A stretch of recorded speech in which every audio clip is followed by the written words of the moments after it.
Bismillahirrahmanirrahim. Assalamualaikum warahmatullahi wabarakatuh.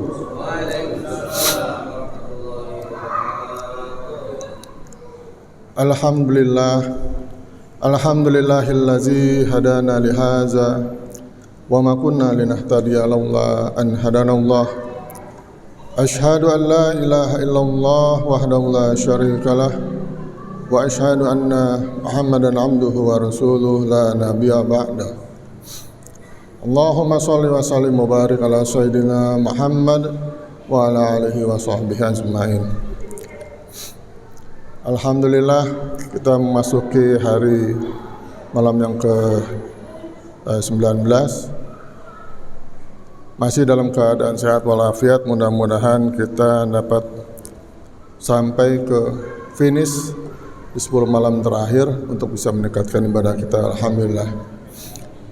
Para sahabat-sahabatku sekalian jamaah MRTK yang dimuliakan oleh Allah, salah satu dari sekian banyak hikmah dan di berpuasa adalah mendidik orang yang beriman untuk bisa memegang amanah dan memiliki sifat yang jujur. Karena ibadah puasa itu dibandingkan dengan ibadah-ibadah lainnya seperti sholat, zakat, dan haji, ibadah puasa itu dikerjakan namun tidak terlihat. Siapa yang bisa tahu kalau seorang itu berpuasa kecuali dirinya dan Allah Subhanahu wa taala?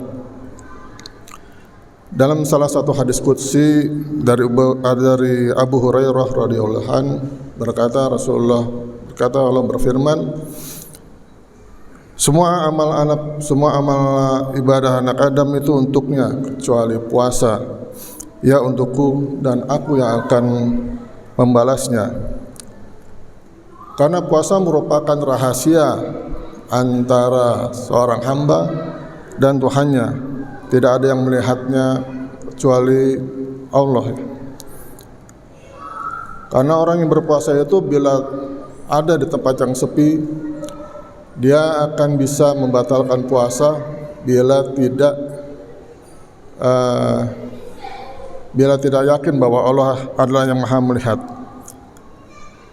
Dan Allah telah mengharamkan hal itu karena dia mengetahui Allah adalah yang maha segalanya yang dapat melihat. Maka dia tinggalkan karena takut akan siksanya dan mengharap ampunan baginya. Malah Allah akan berterima kasih dan tanda petik akan keikhlasan dan kejujuran ini dengan mengkhususkan puasa untuk dirinya dibandingkan dengan amalan-amalan lainnya. Jujur karena telah memegang amanah yang telah ditetapkan Allah Subhanahu wa taala. Berkaitan dengan amanah dan sifat jujur dari orang yang beriman yang berpuasa, ada salah satu cerita yang mungkin bisa menjadi pelajaran bagi kita semua. Cerita ini cerita yang diambil dari kisah nyata. Ceritanya begini. Pada suatu pagi yang cerah, tiba-tiba berderinglah HP seorang ayah yang ternyata itu dari putrinya yang sedang kuliah di luar kota. Anaknya bercerita bahwa pagi ini dia akan ujian, namun qadarullah dia ketiduran. Menyesal akan hal yang terjadi, namun bingung bagaimana membuat alasan ke Pak dosen agar terdengar masuk akal sehingga dia bisa diberi kesempatan untuk mengikuti ujian susulan esok paginya. Sudah dirancang berbagai alasan oleh anak itu, namun nampaknya dia merasa bahwa alasan yang dibuat itu masih belum cukup menjadikannya bisa mengikuti ujian susulannya. Maklum Pak dosen di kalangan mahasiswa teman-temannya itu mendapat julukan dosen killer. Artinya beliau tidak menerima alasan apapun atas keterlambatan mata kuliah, apalagi ujiannya, kecuali memang benar-benar darurat. Setelah berbicara beberapa saat dengan ayahnya dan juga belum menemukan jawaban yang pasti, akhirnya sang ayah berkata, "Nak, lebih baik kamu jujur mengatakan apa adanya tentang kejadian yang kamu alami, yaitu kamu ketiduran." Awalnya sang anak tidak mengerti karena semua prosedur untuk tidak ketiduran telah dijalaninya. Tidur lebih awal, pasang alarm, doa, dan lain-lain telah dijalaninya. Tetapi kenapa masih ketiduran juga? Di tengah ketidakmengertian sang anak, sang ayah akhirnya berkata, "Nak, segala kejadian adalah dari Allah. Terima itu sebagai takdir darinya, dan lihat, pasti ada hikmah di setiap kejadian. Bisa jadi Allah sedang menguji kamu, dan Dia akan memperlihatkan hikmah dan kejadian ketiduran itu selama engkau, nak, teguh memegang amanahnya." Saran ayah, katakan dengan jujur apa yang kamu alami. Insya Allah nanti akan kamu ketahui hikmahnya. Baiklah, Pak, akan Mbak lakukan apa yang Bapak sarankan. Kemudian bergegas sang anak ke kampus menemui dosennya dan menceritakan apa yang dialaminya. Agak kaget Pak dosen karena baru pertama kali ini menemui mahasiswa terlambat ikut ujian dengan alasan ketiduran. Biasanya alasannya di luar itu. Sang dosen beberapa kali menanyakan, apa nggak ada alasan yang lebih masuk akal daripada ketiduran? Begitu tanya Pak dosen kepada mahasiswanya. Namun berkali pula sang anak menjawab, tidak ada alasan lain, Pak, kecuali memang saya ketiduran.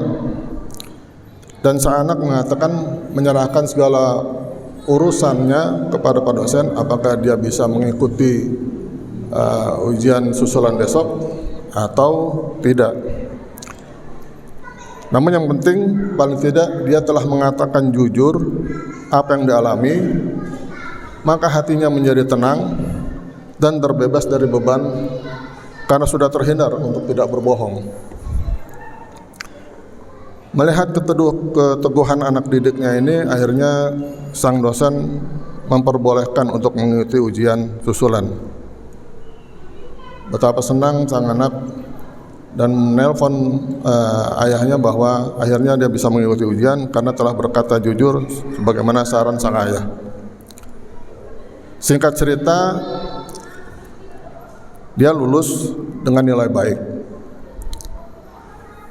Serta itu Pak dosen memanggil anak didiknya itu ke ruangannya dan berkata, "Nak, pegang teguhlah apa yang sudah kamu lakukan. Teguh memegang amanah dan jujur dalam berkata, karena itu akan menyelamatkan dan menenangkan hidupmu." Terima kasih Pak dosen atas nasihatnya, insya Allah saya akan mengingatnya, kata sang mahasiswa.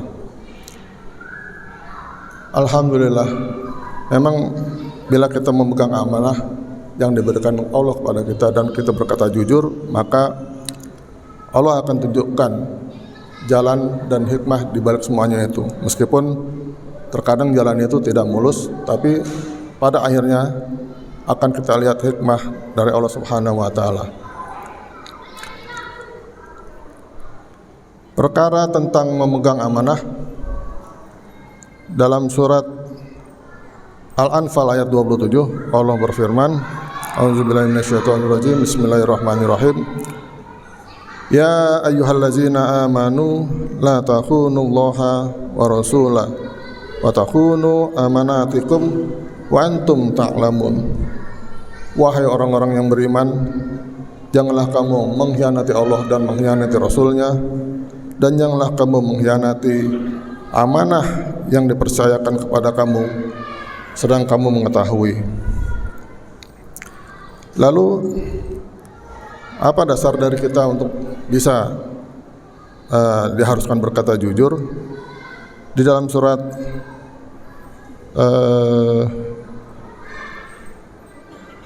pada ayat 70 Al-Ahzab, Allah berfirman, Bismillahirrahmanirrahim, Ya ayyuhallazina amanu taqullaha wa qulu qawlan sadida. Wahai orang-orang yang beriman, bertakwalah kamu kepada Allah dan ucapkanlah perkataan yang benar. Jadi memang di awal-awal selalu dikatakan bahwa ya ayyuhallazina amanu sama dengan halnya dengan ayat yang berpuasa, yang mengharuskan berpuasa yang diawali dengan ya ayyuhallazina amanu. Lalu apa ganjaran dari orang yang berkata jujur? Pada ayat selanjutnya, ayat 71, Allah berfirman, yuslih lakum a'malakum wa yaghfir lakum dzunubakum wa may yuti'illaha wa rasulahu faqad faza fawzan azima.